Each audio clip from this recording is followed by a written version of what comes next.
तो आज की पार्ट 2 वीडियो है शेल स्क्रिप्टिंग में और आज मैं डिस्कस करूंगा chmod कमांड। लिनक्स की ये बहुत इंपॉर्टेंट कमांड है। फाइल्स और डायरेक्टरीज की परमिशंस के लिए इस कमांड का इस्तेमाल बहुत ज़्यादा होता है, ख़ासतौर पे कोई लिनक्स सिस्टम एडमिनिस्ट्रेटर और डेवऑप्स इंजीनियर इसको बहुत यूज़ करते हैं। तो इसका फुल फॉर्म है चेंज मोड और ये परमिशंस सेटअप करने के लिए यूज़ होता है।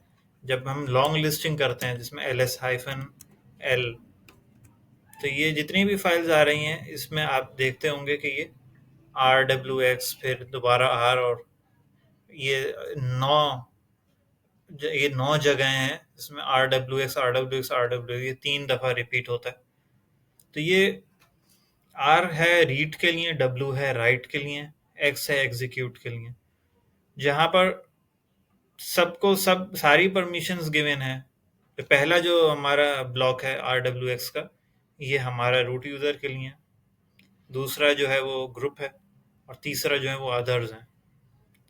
तो ये परमिशन जो है वो हम लोग देते हैं रीड। अगर सिर्फ रीड की परमिशन देनी है तो R स्टैंड्स फॉर वैल्यू 4, तो हम लिखेंगे chmod और रीड की परमिशन के लिए 4 लिखेंगे। अगर हमें राइट की परमिशन भी देनी है तो राइट की वैल्यू होगी 2, तो हम वो वैल्यू टोटल हो जाएगी 6। और अगर हमें एग्जीक्यूशन की भी हमें परमिशन देनी है तो उसकी वैल्यू है 1, तो वो 7 वैल्यूज हैं। तो अगर हमें सब तीनों को, रूट यूजर, ग्रुप और अदर्स, सबको हमें सारी परमिशन देनी है तीनों चीज़ों की, रीड राइट एग्जीक्यूट की, तो हम chmod 777 और फाइल नेम जो है हम लिखेंगे। ऐसे इस तरह शो होगा ये chmod 777 और जो भी हमारा फाइल नेम है वो हम मेंशन कर देंगे। अगर हमें सबको सिर्फ रीड की परमिशन देनी है तो chmod 444 आएगा। अगर हमें रीड के साथ राइट की भी देनी है तो 666 आएगा, एग्जीक्यूशन की नहीं, तो 666 हो जाएगा, कोई भी उसको एग्जीक्यूट नहीं करेगा। और अगर हमें फर्ज करें यूजर, सिर्फ रूट यूजर को ही अपने पास तीनों परमिशंस रखनी है और बाकियों के लिए रीड है, तो chmod 7 जो कि रूट यूजर की परमिशन हो गई सारी, और फिर 44 जो कि सिर्फ रीड ओनली है ग्रुप के लिए और अदर्स के लिए। तो यहाँ पे हम एक फाइल क्रिएट करते हैं हम अपनी।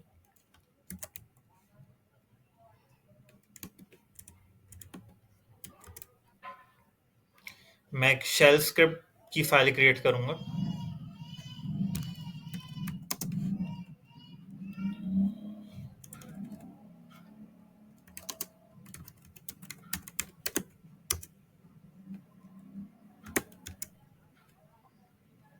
विम से मैं फाइल क्रिएट करूंगा अपनी।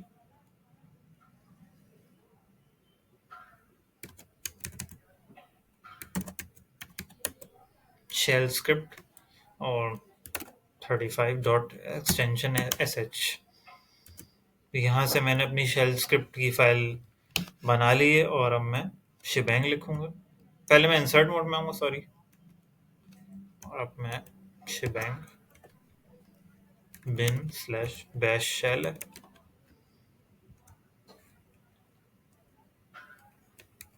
एको एको है या प्रिंट हो गया हेलो वर्ल्ड।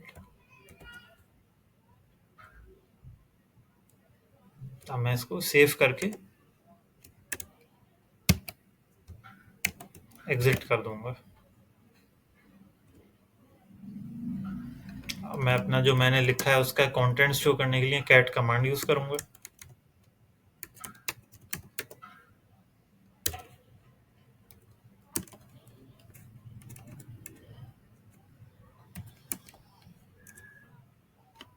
तो ये हमारे उसके कंटेंट्स हो गए। अब मैं इसको एग्जीक्यूट करूंगा डॉट स्लैश करके, डॉट स्लैश, और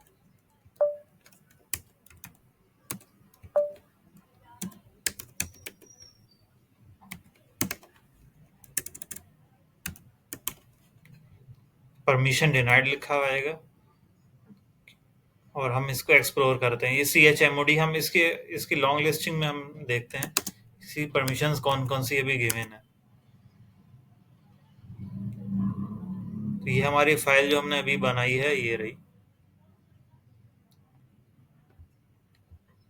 इसकी एग्जीक्यूट की परमिशन नहीं है हमारे पास, रूट यूजर के पास और ग्रुप के पास भी नहीं, और अदर्स के लिए तो सिर्फ रीड ओनली है ये। इसको हम चेंज करते हैं chmod।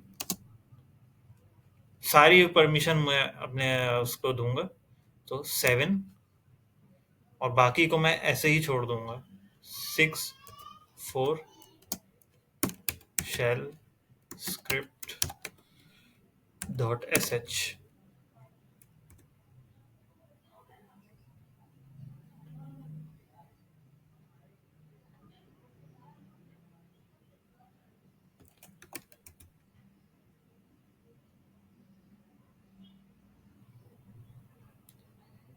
अच्छा सॉरी, सी है वो, मैंने वो 35 नहीं लिखा था। मैं दोबारा रिपीट करूंगा chmod 764 shell script 35.sh। तो अब मैं दोबारा लॉन्ग लिस्टिंग में जाके देखूंगा कि अब परमिशन आ गई या नहीं। अब देखें, तो पहला हमारा ब्लॉक था वो रीड भी उसको है, जो पहला ब्लॉक रूट यूजर का होता है रीड भी है, राइट और एग्जीक्यूट ये तीनों गिवन है। ग्रुप के लिए एग्जीक्यूशन जो है वो मैंने नहीं दी, और अदर्स के लिए सिर्फ रीड ओनली है। तो इस तरह chmod कमांड जो है वो यूज करते हैं system administrators, DevOps engineer permissions grant करने के लिए अपने मेंबर्स को, ताकि वो काम मैनेज कर सकें। ये एक एसेंशियल कमांड है chmod, बहुत इंपॉर्टेंट कमांड है। और इसका अगर हम मैनुअल में जाएं, chmod, तो ये डिटेल में हमें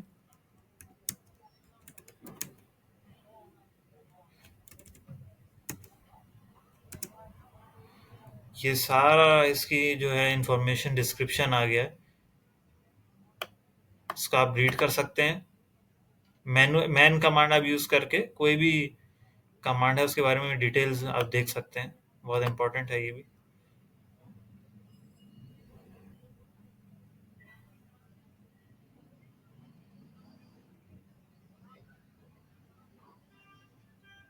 ये जो ऑप्शंस आ रहे हैं ये ब्रैकेट में, ये असल में नंबर्स हैं, और ये नंबर्स जो है वो हम यूज करते हैं परमिशन ग्रांट करने के लिए। अगर सबको सारी परमिशंस देनी है तो 777 आएगा, और अगर सबको सिर्फ रीड ओनली में रखना है तो 444 आएगा। और अगर रूट यूजर को जो है वो सारी परमिशन देनी है और बाकी को रीड ओनली देनी है तो फिर वो 7 और 444 आएगा।